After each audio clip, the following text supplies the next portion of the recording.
Hello and welcome back. This is a rabbit hole I've been looking at for a little bit longer than Cummy Eyelids.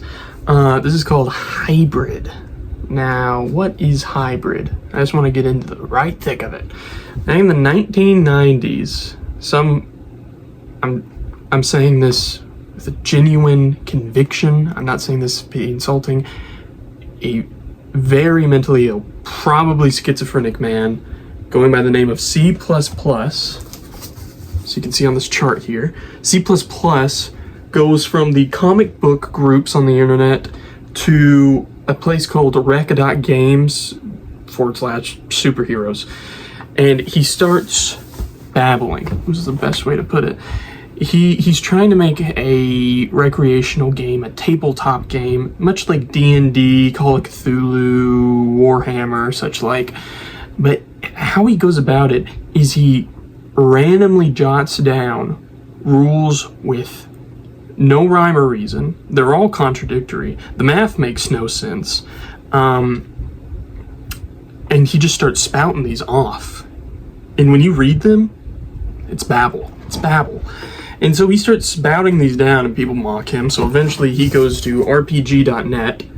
A nice man named Philippe Tremere, he's French, starts amassing all these rules, collecting them, putting them on his personal website, which doesn't have any archives past 2009, but who really cares? I mean, like, I don't think it's updated past 2009, so I don't think it matters. There's 551 rules to these games. I tried to decipher them. It took me an hour to get through 4. 15 minutes to try and understand a single rule that's like a paragraph long.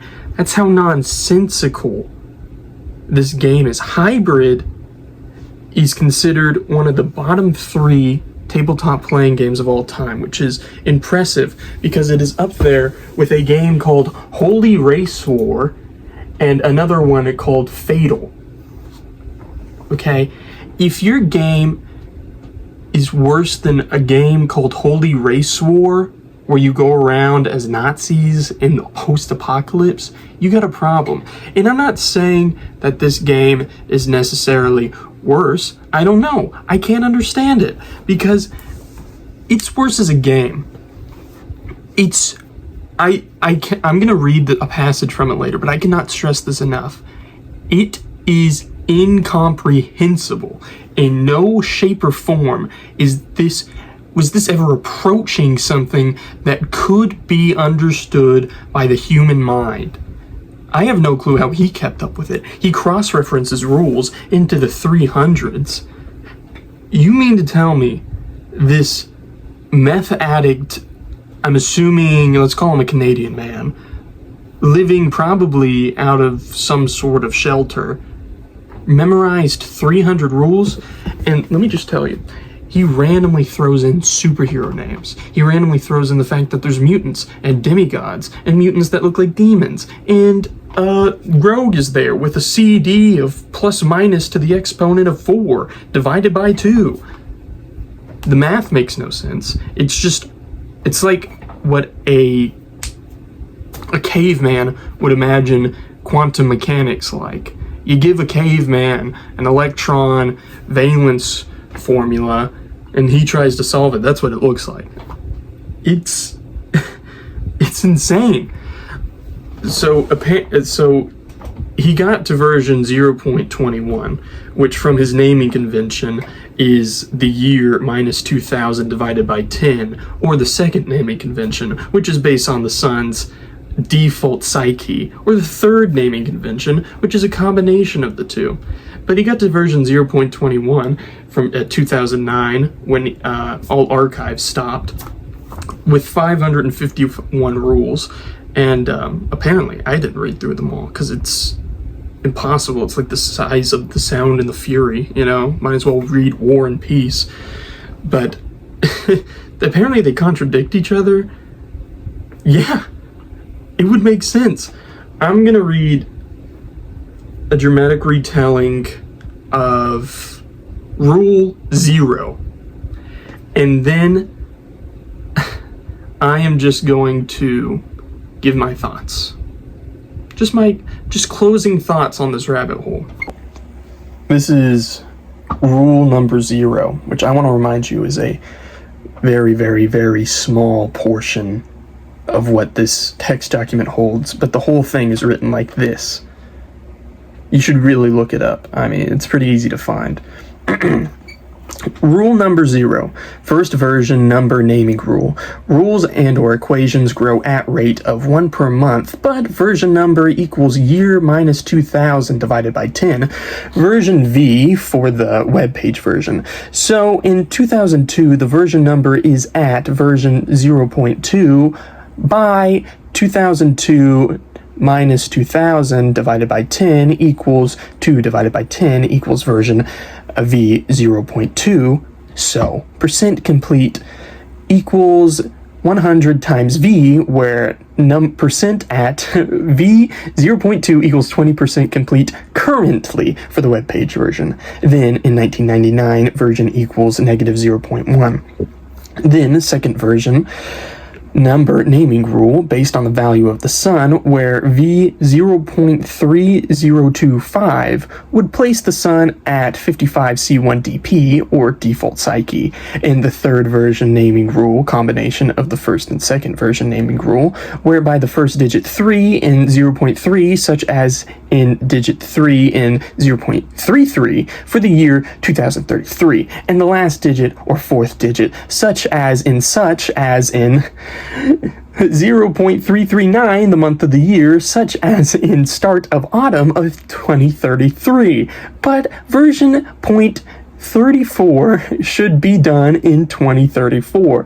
My first version number naming rule at version 0.08 is proportional to the appearance of the first mutant in Aberrant RPG in 2008, since my version number partially coincides with the value and magnitude of the sun, which signify the appearance of the first mutant, sort of like in DC Universe for the future Earth timeline, where future DC Earth is called Planet Krypton, which is DC Earth in the future DC timeline. At least that is how I interpret the DC Universe Superman from being the future. Notice the red sun, where Kal-El travels back in time in a time machine, is how I interpret it. So by giving the larger value for the sun or the Earth in the present timeline, you increase the probability of mutants on Earth being born.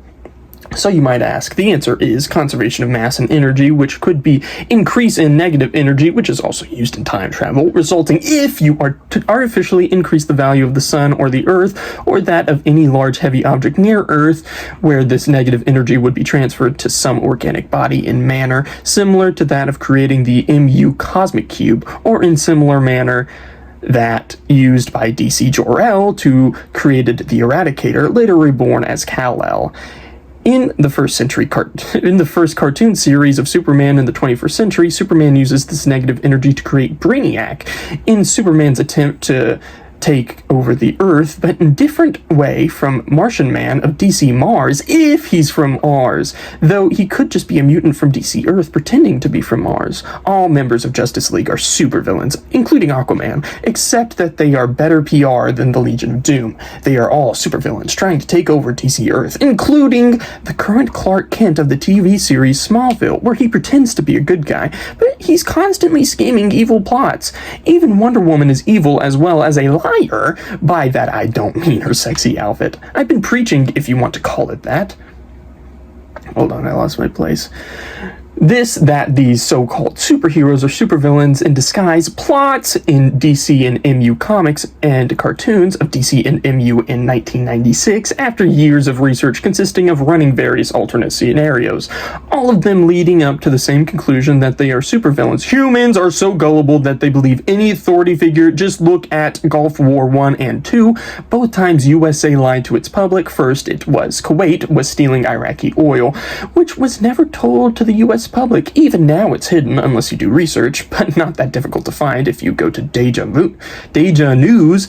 Then there was Gulf War II about weapons of mass destruction, for which none were found. Bush only wanted Iraq oil, but such actions were considered war crimes, but did any U.S. citizen care if USA committed war crimes? Answer, no. What the hell? USA, including its soldiers, have been committing war crimes for the past 200 years. Either every Republican president or all except George Washington, but excluding Bill Clinton. As though he wasn't great, rather okay. He committed less war crimes than current President Bush. Kind of president and sufficiently good enough, figuratively speaking, kind of good enough to pass mustard president, but the Democrats in House and Senate acted cowardly during both Persian Gulf War I and II. Bush even lied about uranium purchase. His father... I lost my place again. This thing is a solid wall of text. I'm not lying. His father lied about Iraqi killing babies to justify preemptive attack on Iraq, and even if Iraq had purchased uranium, it is as a nation has right to protect itself from outside invaders, just like USA has right to protect itself. But when you start acting like imperialist, then you are no longer acting defensively, but offensively preemptive, which is imperialistic and violation of international laws. Not that USA cares about international laws, unless the US is making those international laws with its puppet UN. This same trick, deception with good PR, is performed by all members of DC Justice League, but the readers are blind to it for some unknown reasons. Maybe they like to root for the winners so not to suffer any trauma, or maybe everyone is evil in the sense that they are selfish deep down inside, sort of like rape victim rationalizing that she likes being raped, or maybe all single women like being raped but hide the fact so that not to lower their market value. For we all know that most women love money more than sex, and why it's easier for women to focus on work than men, because men are always thinking about sex, while women are always thinking about money. USA government, though not yet USA, even lied about not liking taxes when it fought the British. Then it taxed its citizens. USA lied about it, how it got its Louisiana Purchase from the French. It was stolen by the US government, which has always been lied to its people and wasting tax dollars money by feeding wrong history and education to our children. But the USA government don't care about your tax dollars because it's free money to them, the corrupt politicians who can't believe that its citizens could be so gullible to believe outright lies as truth.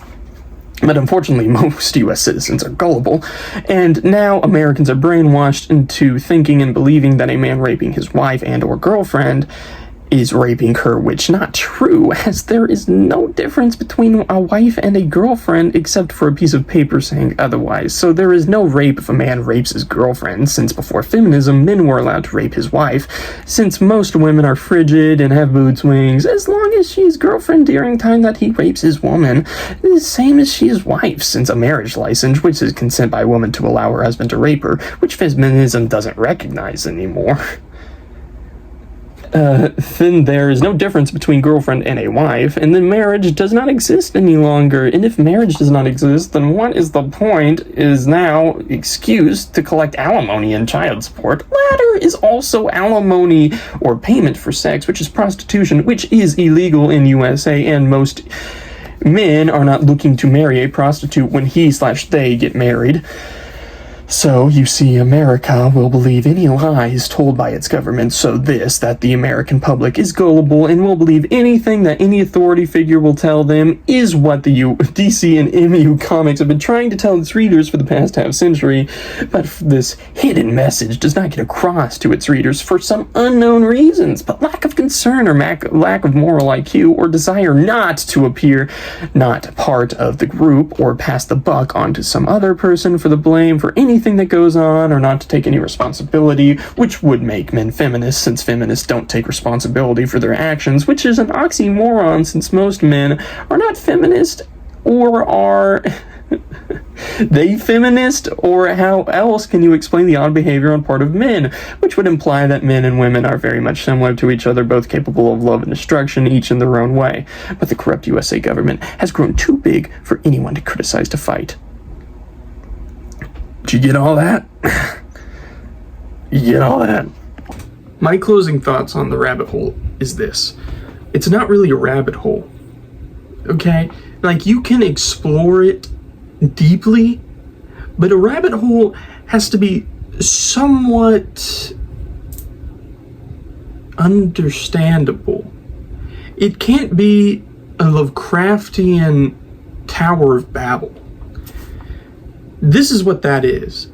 When you try and grasp the Library of Alexandria-sized foreign text on 2009 crappy, like, Times New Roman 11-point font, I got like a migraine. I got sick to my stomach reading it. Not throwing up, you know. But,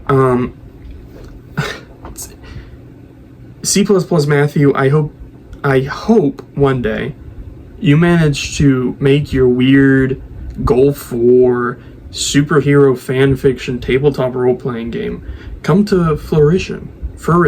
I don't remember the word. But 2009 0.21 might be the most confusing thing I ever read. And that's it. That's all, really. Thank you.